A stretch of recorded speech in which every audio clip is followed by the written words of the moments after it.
सभी विद्यार्थियों का एसवी चिल्ड्रन एकेडमी रावला मंडी के ऑनलाइन प्लेटफॉर्म पे स्वागत है।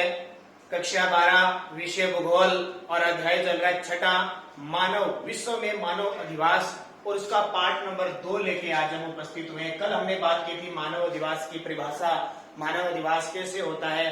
फिर हमने देखे थे मानव अधिवास का जो प्रतिरूप है वो 2 प्रकार से होता है, एक तो शहरी और एक ग्रामीण।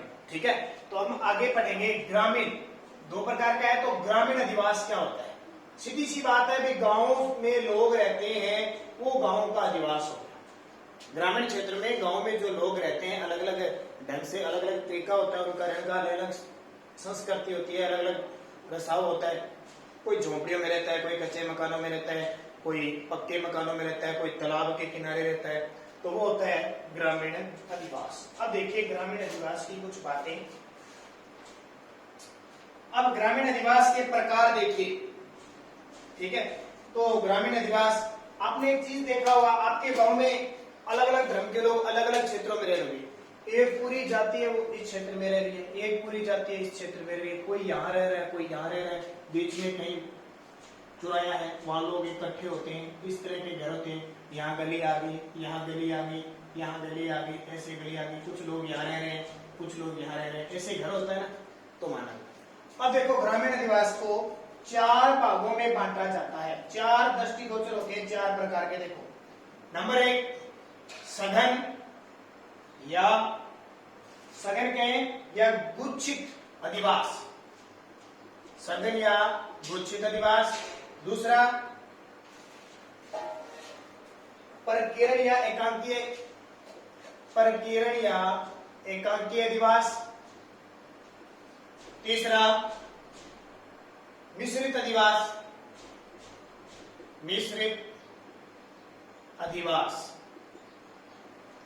चौथा पल्ली अधिवास।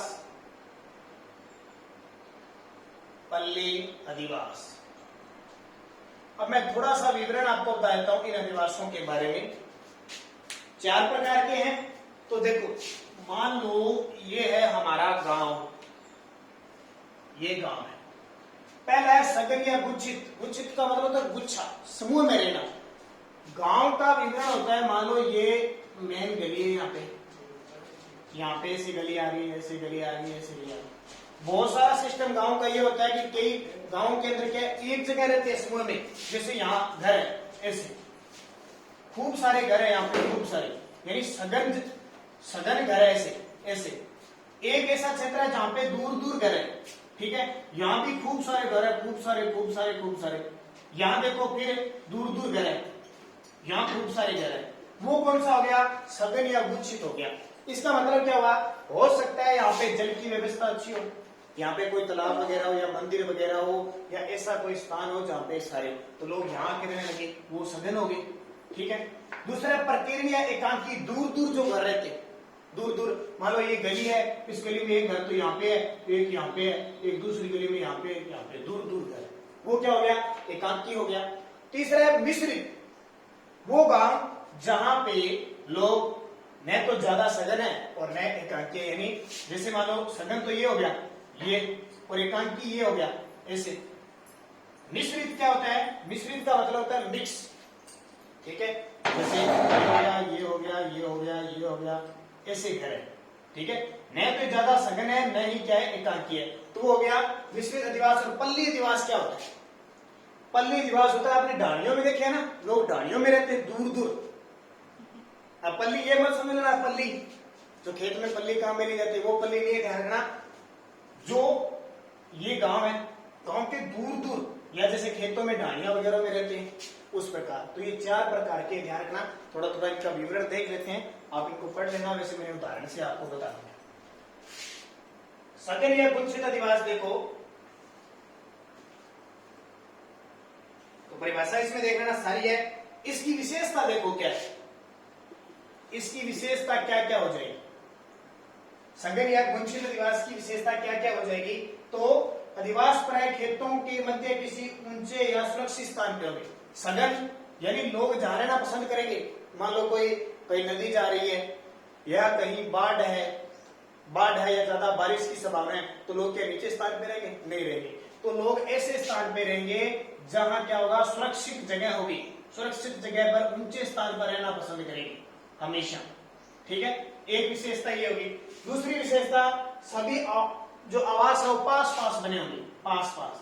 तो ये सीधी सी बात है, पास पास होंगे तभी कौन सा होगा, सगर होगा। एक पड़ोस से दूसरा पड़ोस, तीसरा पड़ोस, चौथा पड़ोस, ऐसे पड़ोस जैसे अपने है ना गांव में, उस प्रकार। आजकल तो वैसे जनसंख्या बहुत बड़ी है तो पास पास में है।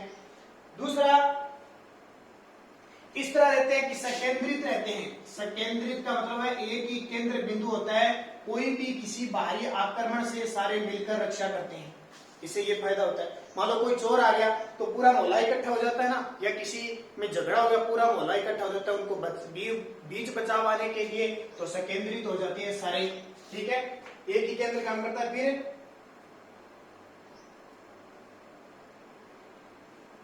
अब एक गांव में ये आवास है वो 40-50 से लेकर सैकड़ों घर हो सकते हैं, सैकड़ों घर होते ही है।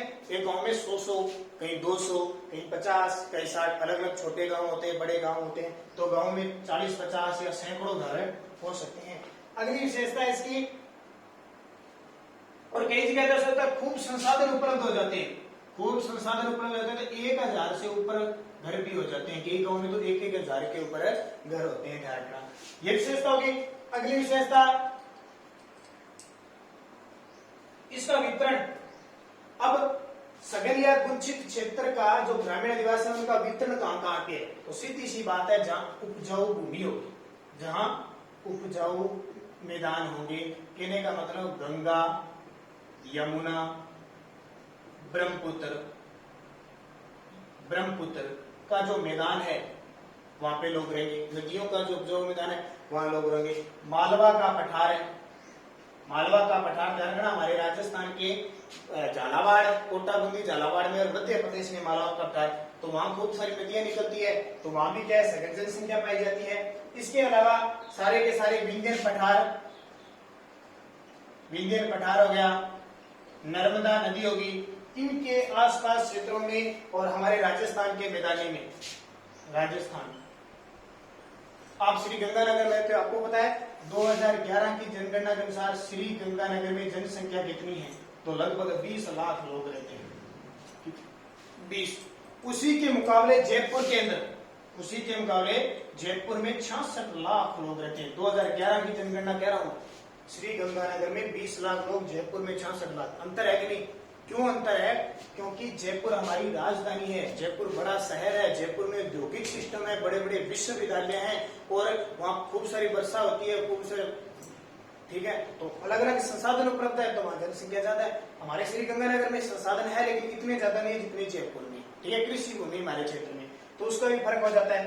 तो आपसे पूछे सघन या गुंचित, अब आपको पूछे सघन गुंचित क्या लिखना है, तो सघन गुंचित वो क्षेत्र है जहाँ पे लोग पास पास में रहते हैं, सकेंद्रित रूप रहते हैं। विशेषता पूछे सुरक्षित ऊंचे स्थान पर रहते हैं, पास पास रहते हैं, सकेंद्रित होते हैं, किसी भी आक्रमण का खतरा रहता है तो मिलजुल कर काम करते हैं, 40-50 या सैकड़ों घर हो सकते हैं, अच्छा संसाधन मिले तो 1000 से भी घर हो सकते हैं, और कहाँ कहाँ निवास करते हैं, इनका वितरण कहाँ कहाँ है, तो उपजाऊ मैदान जहाँ भी है, जैसे गंगा, यमुना, ब्रह्मपुत्र का मैदान, मालवा का पठार, विंध्यन का पठार, नर्मदा नदी घाटी और राजस्थान के उपजाऊ क्षेत्रों में सबसे ज्यादा जनसंख्या पाई जाती है। तो ये हो गया सघन या गुंचित। 2 नंबर आता है परकीरण या एकांकी अधिवास, उसकी चर्चा करते हैं। तो लगभग मेरे उदाहरण नाम से ही पता लग जाएगा, ठीक है, परकीरण या एकांकी यानी अलग अलग रहने वाले। तो इसकी विशेषता देख लो, बिखरे चित्रे, ठीक है, दूर दूर रहते हैं वो गए। अब इसकी विशेषता क्या है, तो 2-4 विशेषता है, विशेषता ही नामों में पड़ी है सीधी सीधी। तो विशेषता क्या है, आवास एक दूसरे से दूर होते हैं, दूर दूर होते हैं, सीधी बात है। एकांकी, अकेले और परकीरण, व्यक्ति एकांकी रूप में रहता है, व्यक्ति एकांकी रूप में रहता है, अलग अलग दूर दूर रहता है, सीधी बात है, नाम ही एकांक आ गया। व्यक्ति स्वतंत्र जीवन यापन करता है, व्यक्ति स्वतंत्र जीवन यापन करता है। अब क्या ये सघन वाले स्वतंत्र नहीं करते हैं, लेकिन ये मिलजुल कर काम करते हैं, किसी के कहने पे काम करते हैं, ये एक समूह में रहते हैं, तो बड़े ने कह दिया तो उसका कहना माना जाएगा, किसी ने कह दिया तो उसी हिसाब से काम करते हैं, बंधन में काम किया जाता है। यहाँ अकेले हैं, कोई पूछने वाला नहीं है, तो वो स्वतंत्र रूप से जीवन यापन करते हैं। उसके अलावा एक दूसरे के सहयोग की भावना बहुत कम होती है। सहयोग की भावना कम होती है। सहयोग की भावना कम, जाहिर सी बात है, दूर दूर होंगे। मान लो आज अपना दोस्त है, एक तो आपका सहपाठी साथ में रह रहे, दोनों आप रह रहे हो, एक दूसरे की सहायता करते हो दोनों। एक आपका एक सहपाठी है, आपकी क्लास में है, लेकिन आपसे दूर बैठता है, हमेशा आपसे उसका कोई संपर्क नहीं होता है, तो वो सहयोग की भावना करेगा। कभी आप उससे पेन मांगोगे या और कोई काम करोगे, वो ज्यादा आपके दिलचस्पी नहीं दिखाएगा। हो सकता है वो दिलचस्पी नहीं दिखाएगा, क्योंकि एक आपके पास रह रहा है, ये दोनों आप एक दूसरे की सहायता करोगे। आप यहाँ, एक व्यक्ति यहाँ है, तो वो सोचेगा कि मुझे तो इसकी जरूरत पड़ती नहीं है, मैं इसको क्यों दूं, तो वो सहयोग की भावना क्या होती है, कम होती है। इसके अलावा देखो, कृषि में संलग्न जातियों में ऊंचे नीचे की भावना होती है। ठीक है, जो कृषि होती है, अब आपको पता है किसी के कृषि खेत कम होता है, 2 बीघे होती है, किसी 5 बीघा 10 बीघा, कोई मजदूरी करता है, कोई आध पे लेता है, अलग अलग होता है। तो कृषि जो किसान कह सकते हैं, उनमें भी क्या है, भेदभाव पाया जाता है, आपस में भेदभाव पाया जाता है। ये विशेषता किसकी है, परकीकरण या एकांकी की। अब वितरण कहाँ पाया जाता है, एक तो अमेरिका, इसका वितरण पूछे तो क्या बताओगे, मैं सीधा लिख देता हूं यूएसए। ठीक है, यूनाइटेड स्टेट अमेरिका, संयुक्त राज्य अमेरिका। ठीक है, यूएसए, जब भी मैं यूएसए लिखूं आप समझोगे अमेरिका, संयुक्त राज्य अमेरिका। फिर जो प्रेरी कनाडा के अंदर है, कनाडा में प्रेरी घास के मैदान है, वहां लोग रहते हैं, प्रेरी घास के, या प्रेरी प्रदेश के दो या घास के प्रदेश के दो। उसके अलावा एशिया के स्टेपी मैदान, एशिया के स्टेपी मैदान। फिर गंगा के खादर क्षेत्र, गंगा के खादर क्षेत्र। अब खादर नाम आ गया, खादर का मतलब क्या होता है, 2 शब्द ध्यान रखना, एक होता है खादर, एक होता है बांगर। ठीक है, खादर और बांगर क्या होता है, ये नदी गई, मान लो ये गंगा नदी है, नदी बहती है ना गंगा नदी, 11वीं क्लास में आपने पढ़ा। कभी देखना, चाहे नदी देख लो, चाहे आप कच्ची नहर देख लो, या खेत में खड़ा होता है ना उसको देख लो, हमेशा क्या होता है, ये नदी बहेगी, इसके साथ मिट्टी तो होती है। जो घर पे हम गिलास में पानी पीते हैं, क्या वैसा पानी होता है, नहीं होता। साथ में कंकड़ पत्थर है, पत्ते हैं, कचरा है वगैरह सब होता है, धुंधला होता है ना पानी, गंदा होता है किधर। ये क्या है, उसके साथ वो मिट्टी लेके आता है। और कभी नहर के अंदर देखा होगा, जब नदी एकदम ऐसे मुड़ाव करती है, नहर मुड़ती है, तो वो कंकड़ पत्थर एक जगह छोड़ देती है। यहाँ नहर देखी होगी आपने, ऐसे चलती चलती मुड़ाव लेती है ना, तो इस जगह वो कचरा सारा छोड़ देती है। अब यहाँ कचरा छोड़ दिया, यहाँ धीरे धीरे कचरा जमता गया और ये बड़ा हो गया। अब यहाँ जल है, वो इसके ऊपर से जाएगा, नहीं जाएगा। जल क्या है, इधर से जाने लग जाएगा, या इधर से कटाव हो जाएगा, कट जाएगा। ये भूमि क्या हो जाएगी, मिट्टी बन जाएगी, उपजाऊ होगी।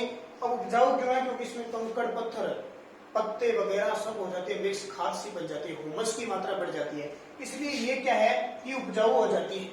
और लोग फिर क्या, अब ऐसे नहीं कि इतनी पट्टी की उपजाऊ होगी, बहुत बड़ा 2-2, 3-3 किलोमीटर में नदियां बहुत बड़ी होती है, यानी इधर से उधर देखोगे नदियों का दूसरा किनारा नहीं देखेगा कितनी दूर से, तो मिट्टी बन जाती है। धीरे धीरे वो मिट्टी क्या सूख जाती है और लोग इस पे खेती करने लग जाते हैं, उसको तो कहते हैं बांगर।